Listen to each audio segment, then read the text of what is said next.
Hey there, it's Julie Hutchison here from Think, Be, Do Leadership, talking about CTO superpowers this week. And well, what a one I got on my high horse actually. I was talking to the lovely Simon, an amazing CEO with a bunch of CTOs that he works with, and I asked him what he thought was the most important thing that his CTOs needed to work on, and not a surprise to me, but probably the way in which he said it. But what he stressed was that the one thing that he believes that the CTOs would get fired for is not anything to do with their technical skills. It's all to do with their ability to communicate at a business level. And I thought that was fascinating, although like I said, I'm not surprised. So we're going to talk about the communication skills that we need in at that level. If you are a technical leader, is how do you get your point across? How do you engage with people? How do you make yourself heard without confusing the bloody hell out of everybody because you're so clever, you're so technical, you know what you're talking about, but they haven't got a clue what you're going on about. So that's what I want to talk about today, because it isn't about how much you know. It's not what you know, it's how you can put that across. And therefore it's a given that you can code, or you can do the thing that you do. You can be, you be the technical and technology wizard that you may be. But if you're not influential with that, then the problem is that nobody's listening, nobody's going to hear you, nobody's going to then agree to your projects, or the board's not going to buy into what you're trying to move forward. Your team aren't going to be engaged. You're not going to get productivity from them. You're not, because they're not hearing what you're saying and they're not on board. And all round you're going to get frustrated because you might have some great ideas, but they're just not going to go anywhere. And so Simon was right, because if we get this right, what it means is you'll be much more inspirational and able to talk at a level that isn't just about technology and technical speak, it's about business speak. And we all know that business is about people.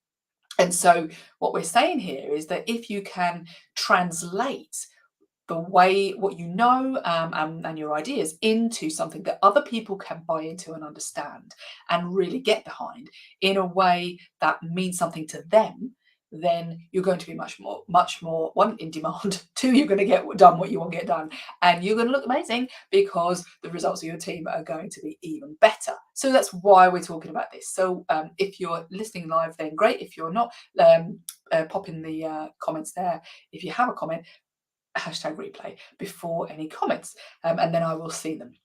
So let's have a think about this. We've got three things that we need to do, because often we're either as a technical leader, we're either down in the weeds and unheard by others in terms of what we really want to do and getting buy-in. So we're not thinking strategically enough, because we're tempted to get down in there and think about all of the detail. And so what that means is that we end up being uninteresting to people, or uninspiring to people, or unheard, and at worst unremarkable, because nobody's noticing what we're doing. And so what we want instead of that is that we want to be confident and connected. We want to be talking to the right people, and we want to be confident talking to them, and we need to be connected with them. We need to be building relationships with them. So that's point one. Point two is that we need to be relevant and interesting. So what do I mean by that? Well, relevant and interesting. If I want somebody to listen to me, then there's got to be a what's in it for that person. There's got to be a what's in it for them. Okay. Obviously there's something in it for you, but they've got to be able to see, why should I listen to you? And if they don't see that, and you're not relevant and interesting to them for whatever the reason may be, then you're never going to get your point across, even if you've got something really good to say. So we need to look at confident, connected, relevant, and interesting. And then the last one is that we need to be intentionally impactful. What do I mean by that? Well, what I mean is that sometimes we can get so caught up in what we're doing, and we're so intense, and we're really enjoying the project or the thing or whatever it might be, that we're not aware of how are we showing up with other people, what impact and influence are we having on other people. So we need to be able to, one, know what our impact is, and two, design that, be intentionally impactful by choosing how we want to show up. And as a CTO, then we want to show up in a way that's not just about the technical stuff. It's about the language of communicating what it is we're doing in a way that somebody else understands. So we need to be able to show with the way we show up that we are approachable, that we are human, that we are able to talk to people and able to gain trust in people. And so we need to be intentionally impactful for that. So we have to ask ourselves the questions. How do I show up? And how do I want to show up? And what do I want to do about it? So those three things are super important. But today I want to dive in to one part of that, and it's part of that relevant and interesting that we teach on our Impact Accelerator, and that is about raising your focus. And the reason why I think this is important to start with is because so often it's hard to drag yourself out of the weeds of what you're doing.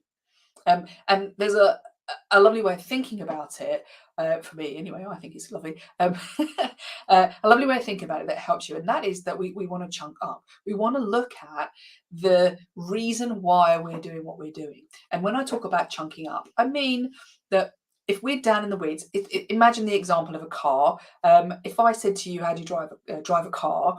Then I could say, just drive the car. That's like a chunked up version of something. But reality is there's all these details like learning to steer, braking, acceleration, looking in your mirrors, and all of those things. There's all the detail down here.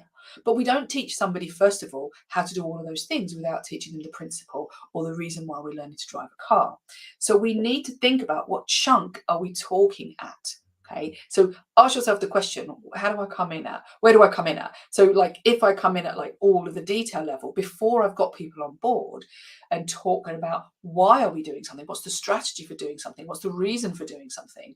Then we're not going to have people on board because we're trying to teach them how to steer when we don't know what we're doing. We don't even know it's a car in the first place. And we don't know we're trying to get to Scotland or whatever it might be. So we need to chunk up in our thinking in order to be more strategic and more linked to the purpose of what we're trying to do. Now, you might say, why do I need to do that then? Because I just want to get on with the thing I'm doing. And I want my team to get on with the thing that they're doing. And it's because people won't follow your lead and they will make up their own agendas. For example, if they're going to be coding something, they're going to be creating something, they're going to create it to their own agenda if they don't see where they're supposed to be taking it. Okay, so they don't see the strategy and they don't see the purpose behind it. And if they don't see that and you haven't drawn what I call the strings down from that, then they can't buy into that. So they're just going to do the project to the best of their ability, maybe, but not to where you want to go.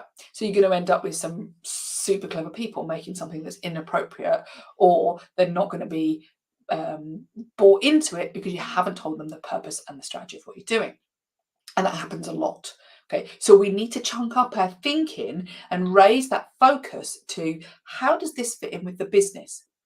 And when we do that, if we can articulate that in a way that links and translates the technology to the business in a way that people can understand, then of course people are going to be much more interested in hearing what you've got to say.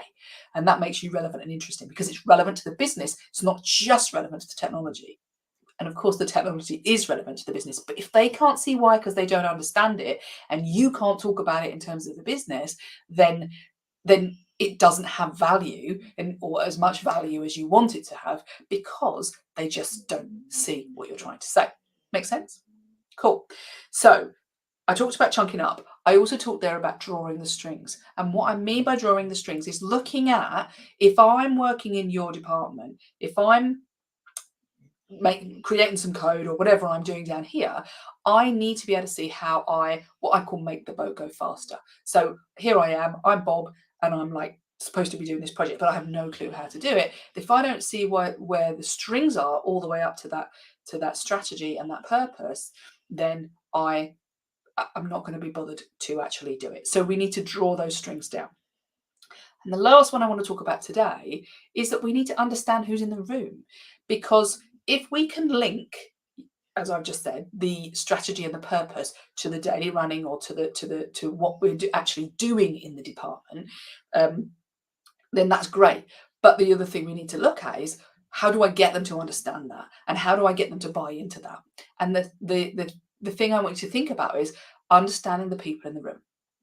And you may say, well, that's pretty obvious. There's Bob, there's Felicity, or whoever it might be. But what I mean by that is that people show up differently. People have different behavioral styles. People have different ways of communicating and different ways of thinking. And your way, nothing wrong with it, as long as you're talking to people who are on the same wavelength as you. But if they're not on the same wavelength of you, and then you are putting out what you say in a way that makes sense to you, it isn't going to make sense to anybody else. It isn't going to be the way they need to be communicated to. And again, you may say, well, that's their tough luck, which it could be. But if you want to influence them, then it's your tough luck if they don't understand or they don't feel resonance with you. So this comes in with this confident connected. And what I want to talk about is understanding those people. So are they a technical person? Are they an action person? Or are they a people person? As in, where's their focus? What do they do? Do they work with people and want to work with people? Do they think about it in that way? Or do they focus on the task? Perhaps a more technical person might just be focused on the task. Are they an extrovert? Are they an introvert? And maybe you've got more predominance of introverts in your business, but if you've got one extrovert and you're like, why does that person really annoy me? Or why does that person not understand what I'm trying to say? It's because you're probably putting it out in a certain style that they don't get. Does that make sense? Yeah. And so what we need to be thinking about is, what's my style and how well is it coming across to other people?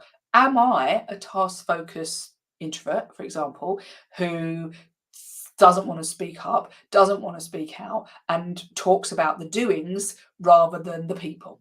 Okay. And then a real people person comes along and thinks, okay, I'm not interested in this, and you can't seem to get across to them because you're not focusing on them as a person. And again, it's not that that's wrong, it's just that that isn't going to appeal to them, so you're not going to be relevant and interesting to them. Okay, so 3 things. Chunking up will help you to be able to explain things in a more strategic way and not be down in the weeds. Drawing the strings will help you to show how people are relevant to what you want to do and what they need to do on a daily basis. And understanding your audience will help you to cater for the different communication needs that of people are in the business, especially if they're not in a tech side of things. Okay, that's me done for today. So remember that, as my lovely Simon, my CEO friend, says, this is the sort of stuff that's going to get you fired. Why is it going to get you fired? Well, because if you don't get it right, then we end up with conflict, we end up with lack of results, we end up with people not listening to you, and therefore you can't do your job. And if you can't do your job, you're not going to be there for very long. So it's super important. Have a think about those 3 things. And if you would like some more information about how to implement this, then please give me a shout. And if you would like to join our Impact Accelerator, we're doing a case study program coming up very soon, which is a 12-week program that you can be part of if you would like to improve and tweak those superpowers that a CTO needs that you may not have, or you may not have exploited and tried out and tested very much in the past. So give me a shout if that's something you would like to do. Okay, have a wonderful, wonderful day. You take care.